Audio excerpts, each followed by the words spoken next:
मैं राम अवतार Meena, assistant professor राजनीति विज्ञान।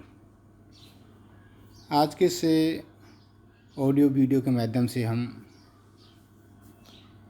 राजनीति विज्ञान बीए तृतीय वर्ष के अंतर्गत सामाजिक समझौते के सिद्धांत में हाब्स लॉक के समझौते के तुलनात्मक अध्ययन के बारे में जानना चाहेंगे। हाब्स और लॉक दोनों ही पश्चिमी राजनीतिक विचारक, दोनों ही इंग्लैंड के नागरिक और दोनों के द्वारा राज्य की उत्पत्ति के विषय में सामाजिक समझौते सिद्धांत का प्रतिपादन किया है। साथ ही साथ दोनों ने अपने ग्रंथों के माध्यम से, जैसे हाब्स ने अपने ग्रंथ खासकर लेवियथन, तो लॉक ने अपने ग्रंथ शासन पर 2 निबंध के माध्यम से ही सामाजिक समझौते एवं उस समय की मानव स्वभाव की एवं प्राकृतिक परिवेश का चित्रण किया है, जिसके आधार पर इन्होंने राज्य की उत्पत्ति के बारे में बताने का प्रयास किया कि राज्य की रचना किस प्रकार से हुई है। अतः हम ने पूर्व में हाब्स एवं लॉक के सामाजिक समझौते के बारे में पूर्व के वीडियो के माध्यम से अध्ययन किया है। आज हम इस वीडियो के माध्यम से इन्हें दोनों के समझौते में जो समानता और असमानता पाई गई है, उसका तुलनात्मक दृष्टिकोण से अध्ययन करेंगे। हम देखते हैं हाब्स और लॉक दोनों ही सामाजिक समझौतेवादी विचारक हैं और दोनों के समझौता संबंधी विचारों की तुलना करते हैं तो उनमें हमें समानताएं और असमानताएं भी दिखाई पड़ती हैं। इस आधार पर हम इनके तुलनात्मक दृष्टिकोण को ध्यान में रखते हुए पहले इनके सामाजिक समझौते के अंतर्गत जो समानताएं पाई गई हैं उनका वर्णन करते हैं या उनका हम विश्लेषण करते हैं। जैसे खासकर समानताएं जो हैं, प्रथम है दोनों विचारक सामाजिक समझौते के विचारक हैं। तो दूसरा बिंदु आता है दोनों के समझौते में सरकार भाग नहीं लेती है, अर्थात दोनों सामाजिक समझौते के मध्य सरकार भाग नहीं लेती है।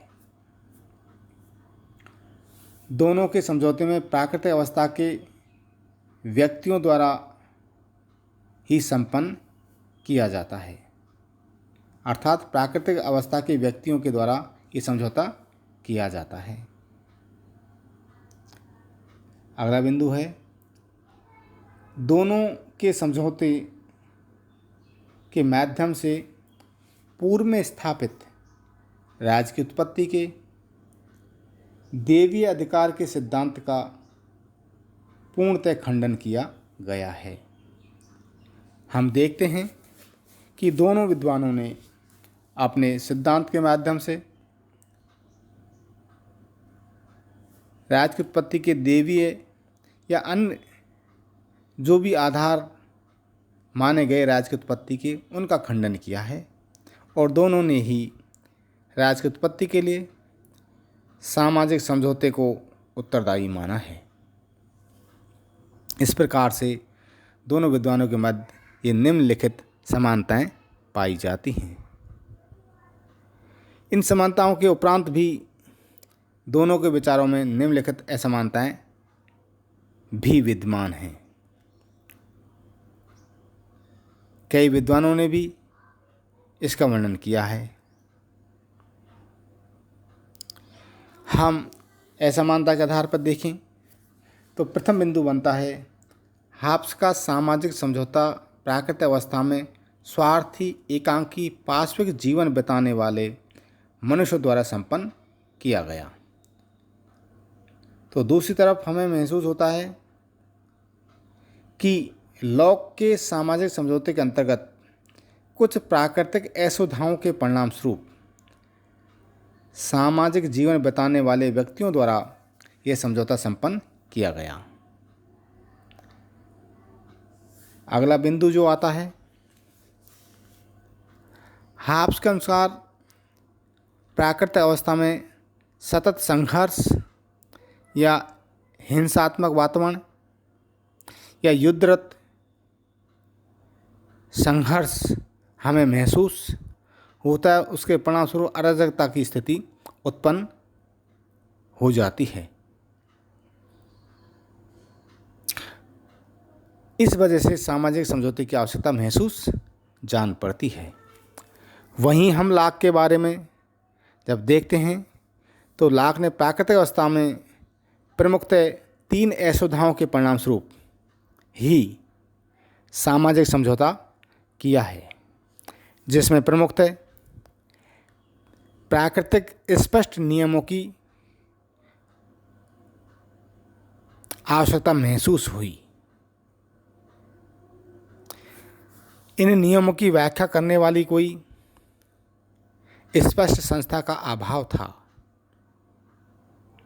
साथ ही साथ इन प्राकृतिक नियमों को सही रूप से लागू करने वाली या इन नियमों के आधार पर दंड की व्यवस्था करने वाली संस्था का अभाव के परिणामस्वरूप जो असुविधाएं उत्पन्न हो रही थी प्राकृतिक अवस्था में,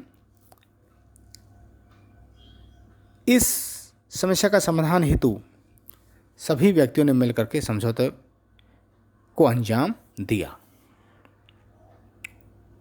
तो अगला बिंदु आता है, हाब्स के अनुसार राज्य का निर्माण करने के लिए एक ही समझौता संपन्न हुआ, अर्थात सभी व्यक्तियों ने मिलकर के अपने अधिकारों का त्याग कर दिया और समझौता संपन्न हुआ। तो वहीं लॉक के अनुसार समझौते के 2 पहलू निकल के आते हैं। लॉक मानता है कि सामाजिक समझौते से पूर्व 2 समझौते संपन्न होते हैं। प्रथम समझौते के माध्यम से सामाजिक संरचना का निर्माण होता है, तो दूसरे समझौते के माध्यम से राजनीतिक वातावरण बनाया जाता है, अर्थात सरकार की रचना होती है। इस प्रकार हम देखते हैं कि लॉक 2 समझौते संपन्न कराता है, तो हाब्स केवल 1 समझौता ही और ध्यान आकर्षित करता है। अगला बिंदु आता है, हॉब्स ने अपने सामाजिक समझौते को एक ऐसी प्राकृतिक अवस्था पर आधारित माना है जिसकी ऐतिहासिकता का कोई ठोस प्रमाण हमें नहीं मिलता है। अर्थात हाब्स का समझौता हमें दार्शनिक अधिक लगता है, न कि ऐतिहासिक, जबकि लॉक का सामाजिक समझौता दार्शनिक होने के साथ साथ ऐतिहासिक तथ्यों पर भी आधारित प्रतीत होता है। अतः इस प्रकार से एक दार्शनिक समझौता जान पड़ता है, तो एक ऐतिहासिक समझौता भी जान पड़ता है। हाब्स ने अपने समझौते की संपूर्ण बुनियाद निरंकुश राजतंत्र के ऊपर आधारित की है। अर्थात हाब्स ने अपने समझौते के माध्यम से निरंकुश राजतंत्र की वकालत की है, जबकि लॉक ने सीमित या वैधानिक राजतंत्र की नींव रखी है। अर्थात लॉक सीमित राजतंत्र की वकालत करता है। अगला बिंदु आता है, हाब्स का सामाजिक समझौता जनता की एक प्रकार से उपेक्षा करता है। अर्थात संप्रभु पूर्णतः सर्वोपरि है, उसके ऊपर किसी प्रकार के कोई बंधन नहीं है, वह निरंकुश रूप भी धारण कर सकता है। तो वहीं दूसरी तरफ हमें लॉक के समझौते में अधिकांशतः जनता के हित की भावना दिखाई देती है।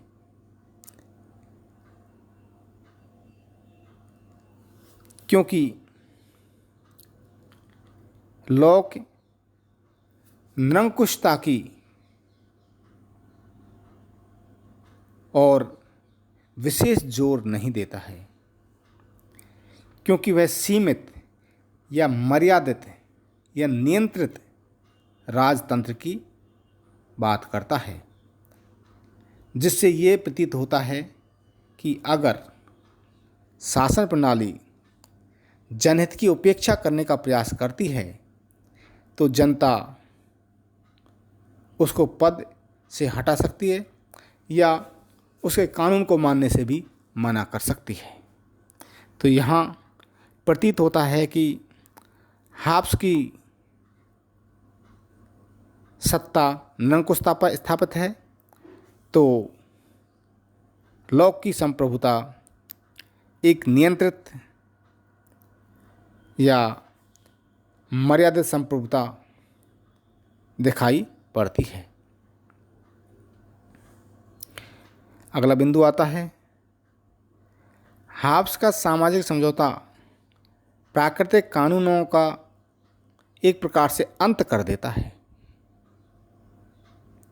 और नागरिक विधि की व्यवस्था को जन्म देता है। अर्थात हाब्स के समझौते के माध्यम से संप्रभुता के कानूनों के निर्माण की प्रक्रिया प्रारंभ होती है। अर्थात व्यक्ति निर्मित कानून सर्वोपरि बन जाते हैं, जबकि लॉक के सामाजिक समझौते से हमें ये महसूस होता है कि प्राकृतिक कानून पर किसी प्रकार का कोई विपरीत प्रभाव नहीं पड़ता है, क्योंकि प्राकृतिक कानून ज्यों का त्यों बने रहते हैं। साथ ही साथ नागरिक कानून भी अस्तित्व में आते हैं। इस प्रकार से दोनों कानूनों के माध्यम से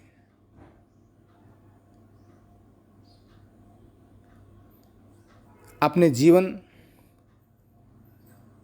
यापन हेतु इनका उपयोग कर सकते हैं, या यूँ कहें कि शासक अपने शासन संचालन हेतु प्राकृतिक एवं मानवीय कानूनों का उपयोग भी कर सकता है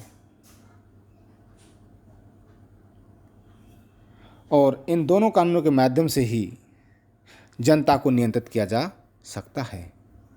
इस प्रकार हम ये कह सकते हैं कि हाब्स और लॉक दोनों के समझौते में कुछ समानताएं मिलती हैं तो कुछ असमानताएं भी दिखाई पड़ती हैं। कई विद्वान इस बात के लिए दोनों की तुलनात्मक दृष्टिकोण से अध्ययन की वकालत करते हैं। अतः हम मानते हैं कि दोनों इंग्लैंड में विपरीत परिस्थितियों में जन्म लेने वाले राजनीतिक विद्वान थे। इसीलिए इनकी विचारधाराओं में अलग प्रकार की एक प्रकार से राजनीति दिखाई देती है, क्योंकि जिस समय हाब्स इंग्लैंड में जन्म हुआ उस समय वहाँ गृह युद्ध का वातावरण था और संपूर्ण इंग्लैंड में अराजकता व्याप्त थी। तो वहीं लॉक के समय में गौरवपूर्ण क्रांति जो 1688 में संपन्न हुई, उसके माध्यम से शांतिपूर्ण तरीके से इंग्लैंड में राजसत्ता का परिवर्तन दिखाई दे रहा था। इस प्रकार से मानव स्वभाव, प्राकृत अवस्था अलग अलग प्रकार की प्रतीत होती है। अतः दोनों विचारक अपने अपने सामाजिक समझौते के माध्यम से एक बिंदु पर तो सहमत हमें दिखाई देते हैं कि दोनों के विचारों के माध्यम से हमें दैवीय सिद्धांत के खंडन की आहट सुनाई देती है। दोनों ही विद्वान अपने सामाजिक समझौते के माध्यम से राज की उत्पत्ति के विषय पर एकमत रूप से सहमत हैं कि राज की उत्पत्ति ईश्वर प्रदत्त संस्था नहीं होकर मानव प्रदत्त संस्था है, जिसका निर्माण व्यक्तियों ने अपनी सुविधानुसार किया है। धन्यवाद।